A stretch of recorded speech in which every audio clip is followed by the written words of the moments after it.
So this is the edition being broadcast a few minutes late and into Monday, but actually dated the Sunday the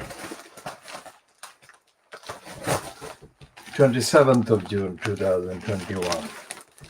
This is the one this is part A of the KhoodeelaarTV television channel, dated the 27th of June, featuring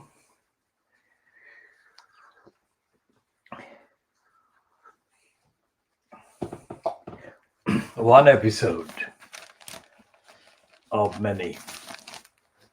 Now, we have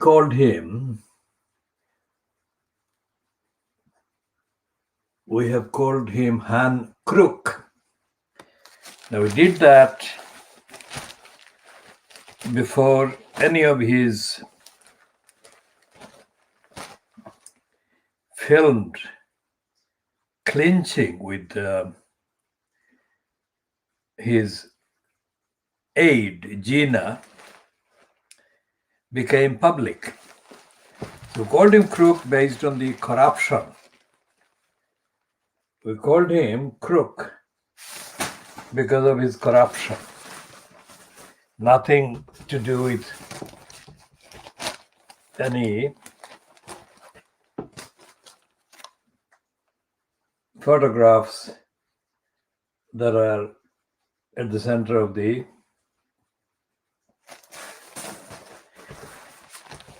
resignation.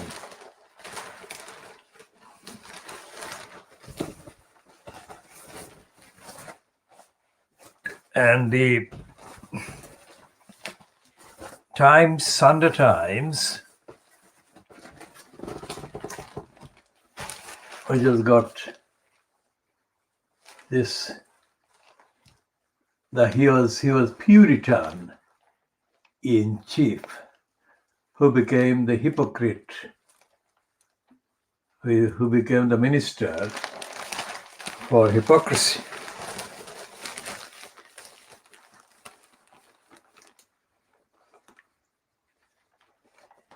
And in the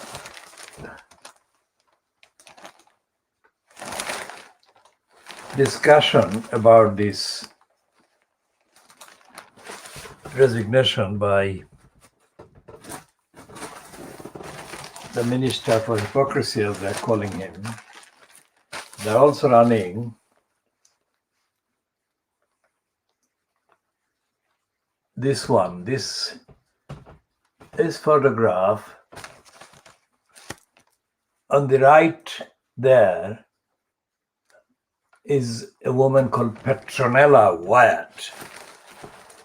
Petronella Wyatt was one of the adulterous mistresses that Boris Johnson denied any relationship with.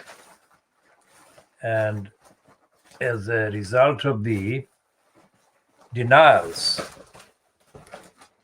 the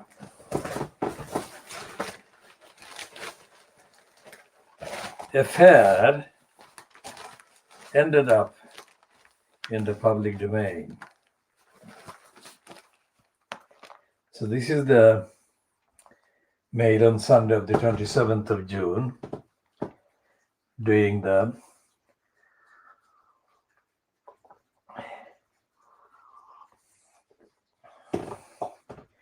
and in the Mail on Sunday, there are what is called 8 pages to say.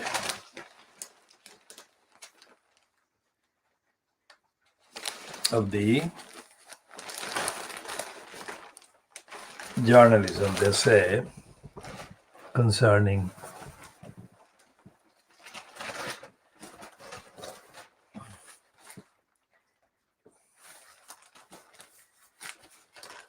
Matthew Crook, and we shall talk about the Mail on Sunday a bit more, because there is a piece. Well, this on the right side is the piece by Dan Hodges. Of course, there is George Galloway being featured about Batley and Spen. But the one in the Mail on Sunday by Dan Hodges says, why won't either the Labour or Tory parties or Tory candidates in Batley stand up for the teacher robbed of his home, his career, and his family, his identity?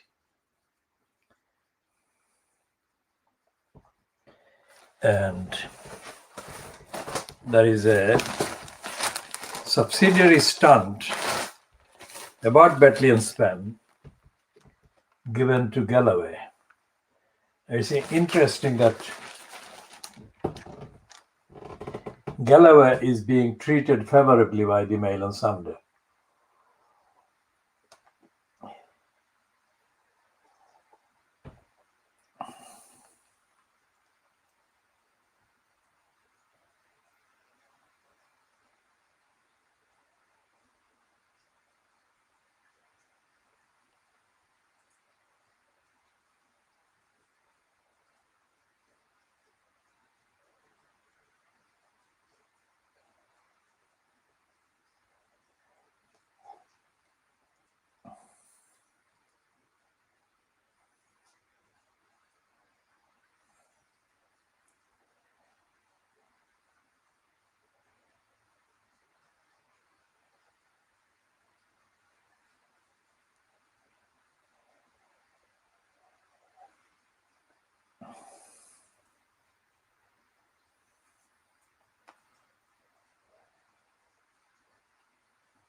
Now, this is the piece about Galloway. This is a picture of George Galloway with a man called Shami Chima. And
so this is Dan Hodges.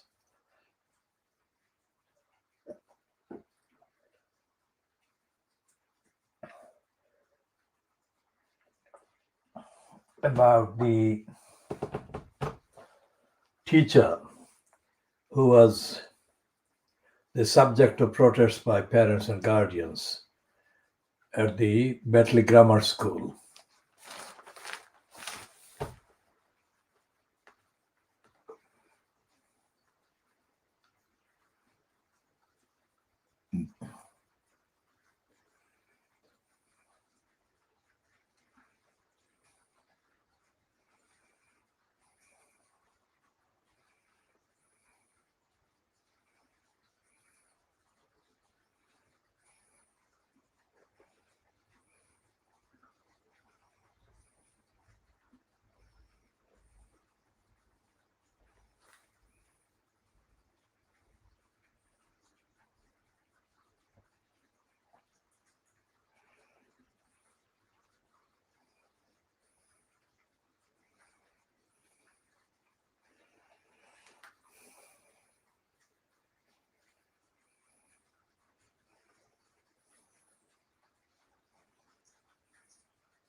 Now, Dan Hodges is now painting George Galloway as the moderate person and as the answer to the crisis.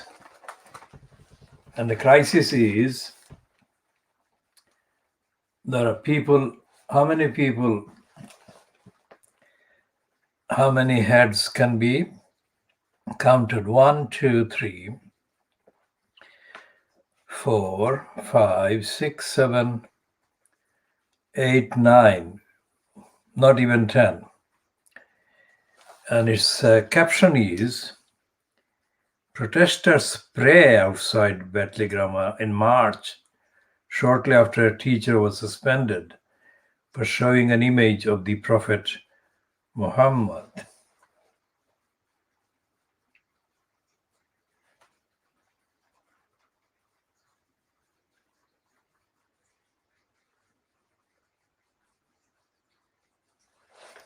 And Hodges continues to praise George Galloway.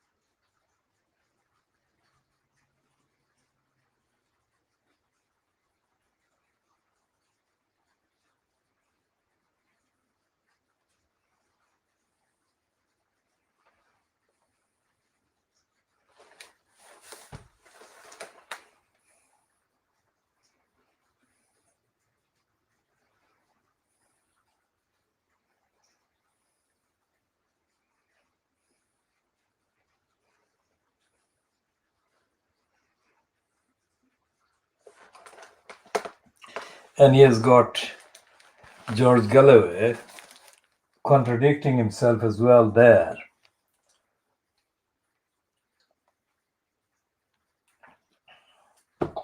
Because he says that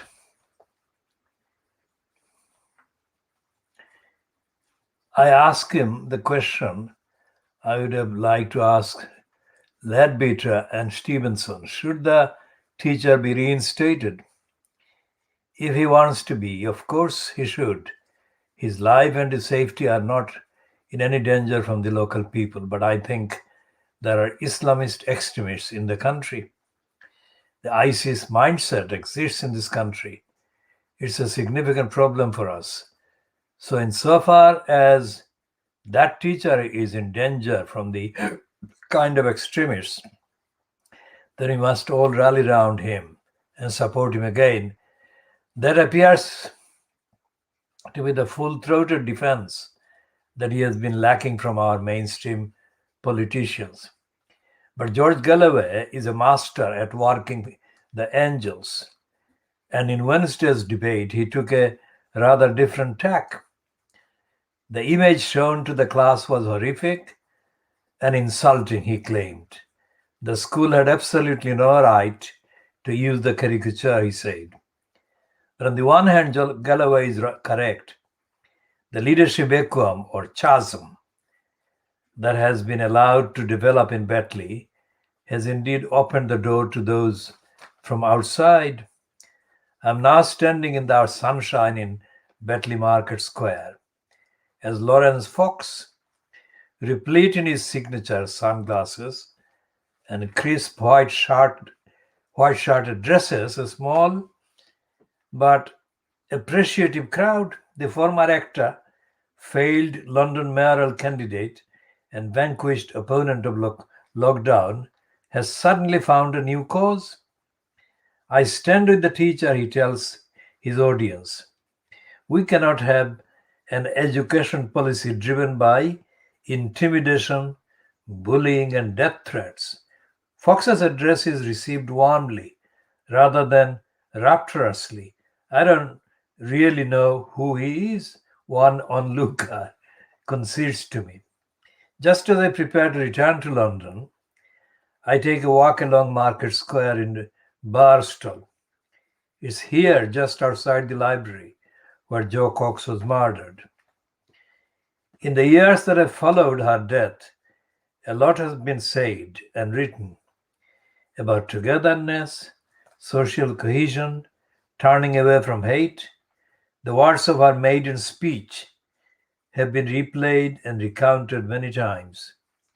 We are far more united and have far more in common than that which divides us. But what does that mean, really? What is actually the point of any of it? If 5 years on, the teacher and his family remain in hiding for their lives, hiding not in any way our spineless politicians are hiding, but literally in fear of the splintering of a door or shattering of a window. That means they are about to be added to the roll of horror that includes the staff of Charlie Hebdo and the French teacher Samuel Paty. This week, a new MP will be elected for this constituency, at which point the parties will decamp.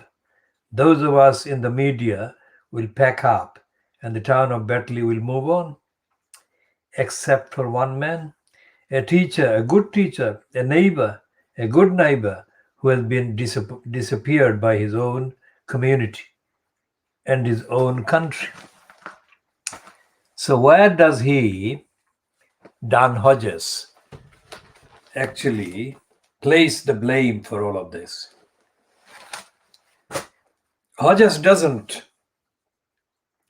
blame Boris Johnson, really, because Hodges, if anything, is a stooge, a propaganda stooge. And Hodges is completely all over the place because Hodges doesn't know that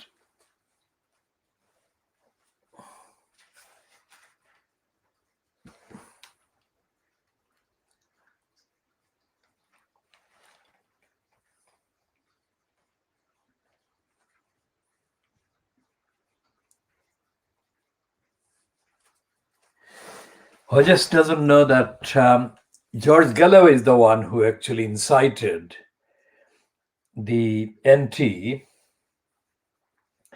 anti-Muslim diversion in Batley and Spen. Because George Galloway is the political parasite whose only achievement in the last, let's say, 20 years, following his ousting by Tony Blair from the Labour Party, George Galloway's only achievement has been that he has been able to call himself for 2, let's say, terms, a member of parliament, solely because he parasited himself as a champion of the Muslims. That is, as I said, that is factually, evidentially untrue and untruthful.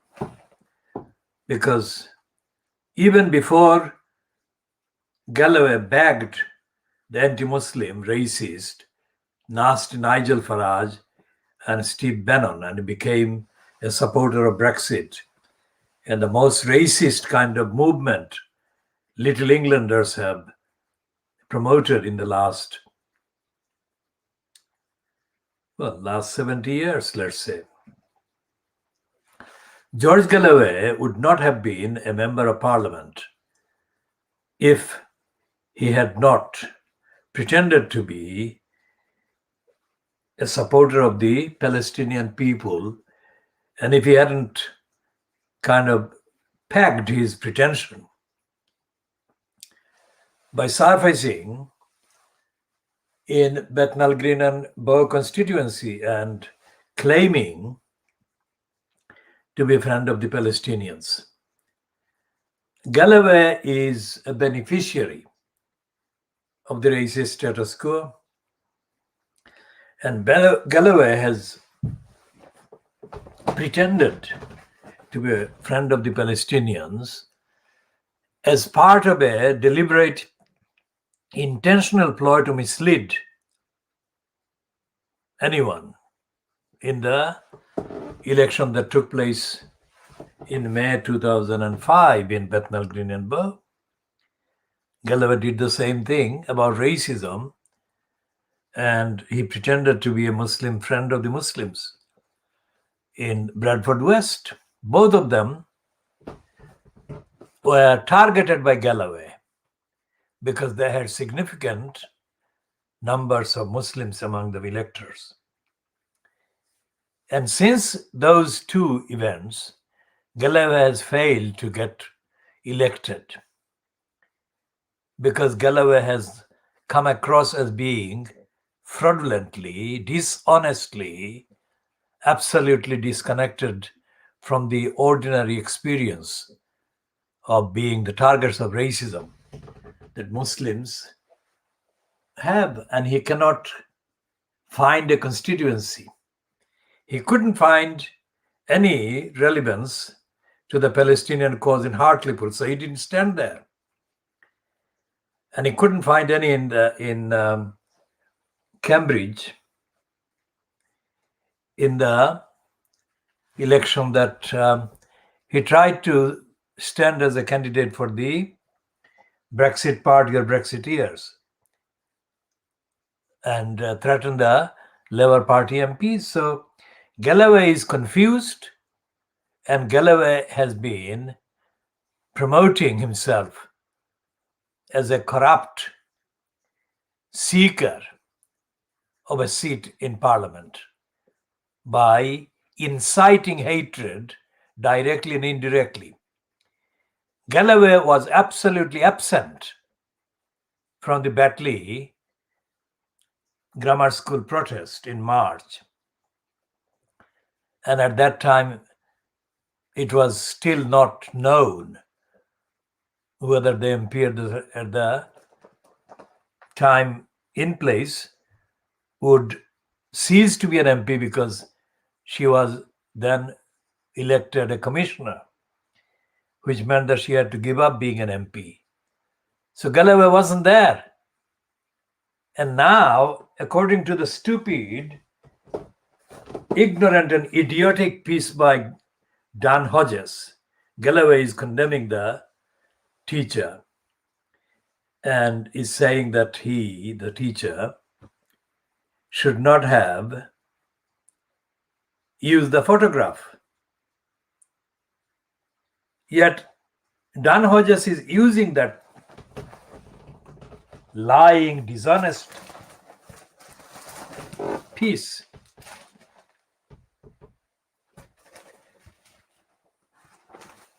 Hodges is using that very piece to give George Galloway a positive gloss. And he's even saying that Galloway has criticized the teacher on Wednesday. If that is the case,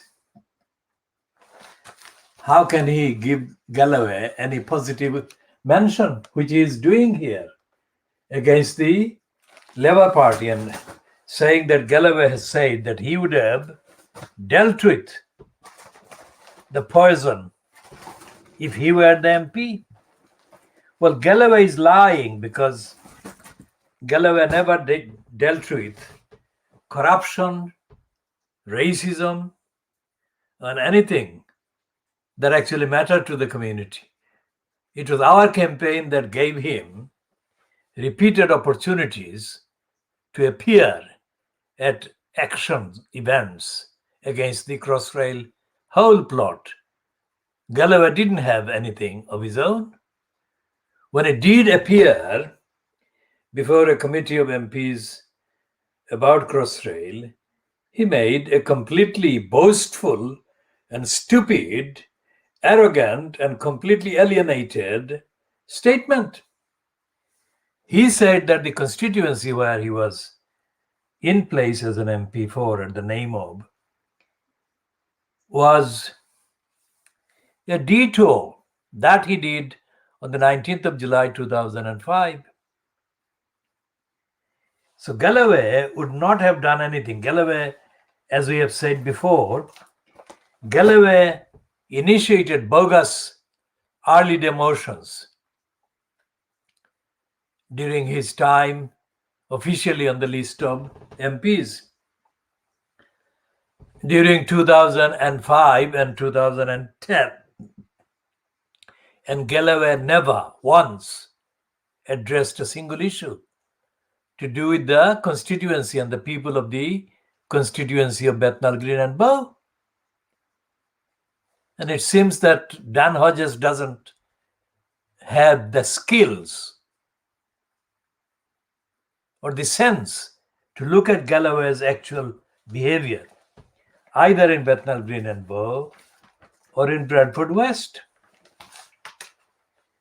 We shall talk more about Galloway and Dan Hodges later, in later editions that will be broadcast during the day, Monday, the 28th of June 2021.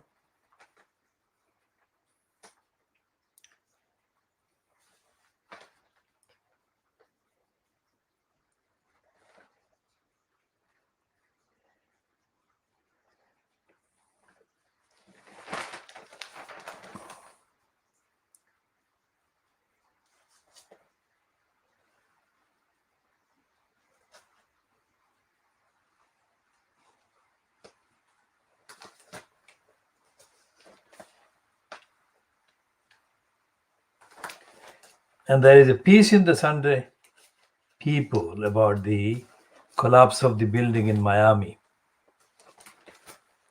which we have pointed out in our tweets, not in exact factual detail, but as summary, that the statement by the Miami city officials did not talk about the history, the structural failures, etc., etc.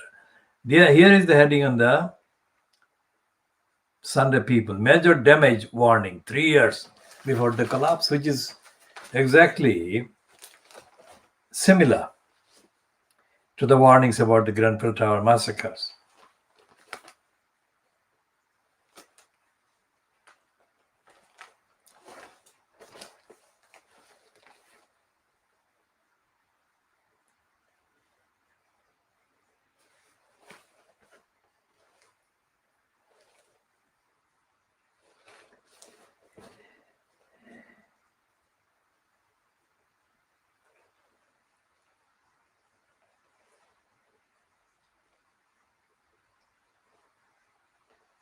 So the Sunday People is now boasting that her father was a stripper and she is so proud, and her mother encouraged her to be a glamour model. And in other papers, she is saying that she has been targeted by trolls. Well, this one is absolutely not going to get much sympathy because she has been boasting about the need to have sex 8 times a day.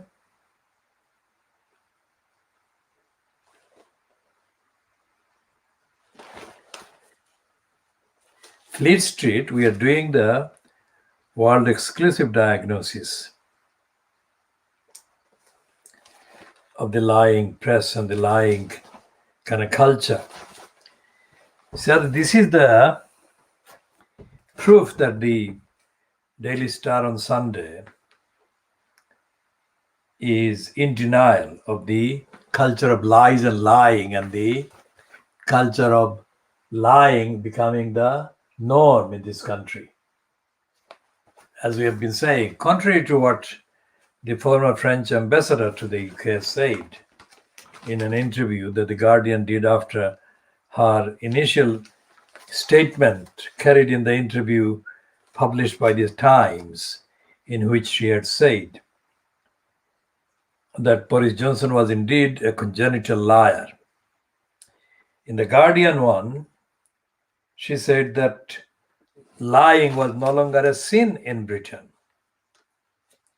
Now, these are two very serious and fundamental diagnostic observations by somebody who was not English or British.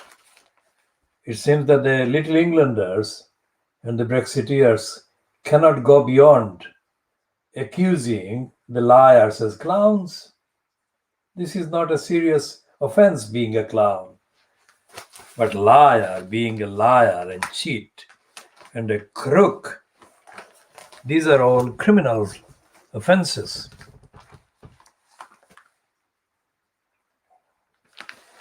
And they've got a fascist woman being portrayed now. She's poised to take over as presenter of the countdown on Channel 4 television.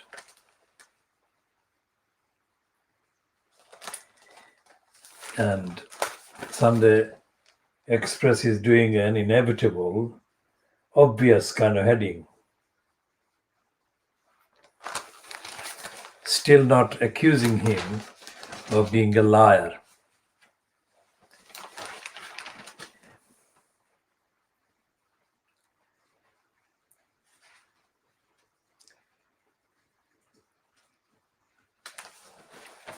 And they're praising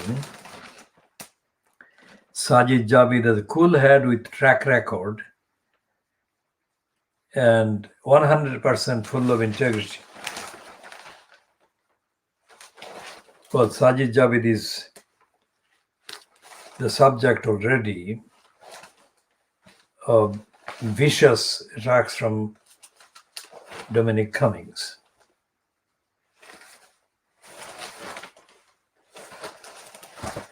So these are the very short references to the papers on Sunday, not detailed ones. And unlike the parade by Shannon Singh, here is a piece about Anita Rani, who has been given this cover portrait by the Mail on Sunday's You, the real Anita Rani. And they're listing her self-harm, racism, shame. In a searingly honest interview, the Countryfile star lays bare the struggles behind her success.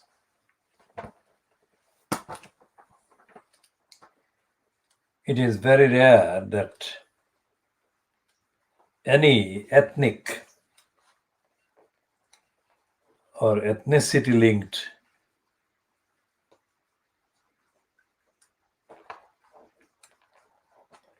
person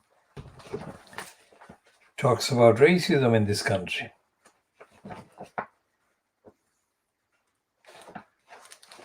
So what is Anita Rani doing there?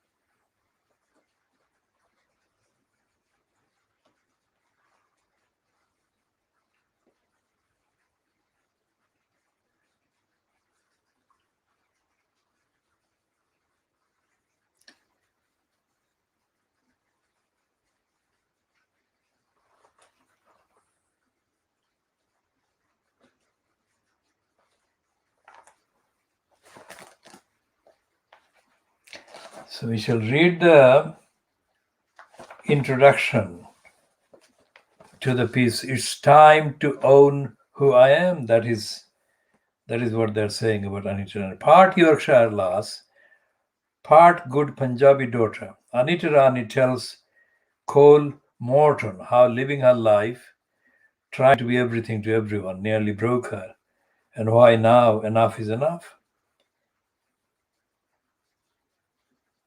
Growing up, I was too white to be brown, too brown to be white.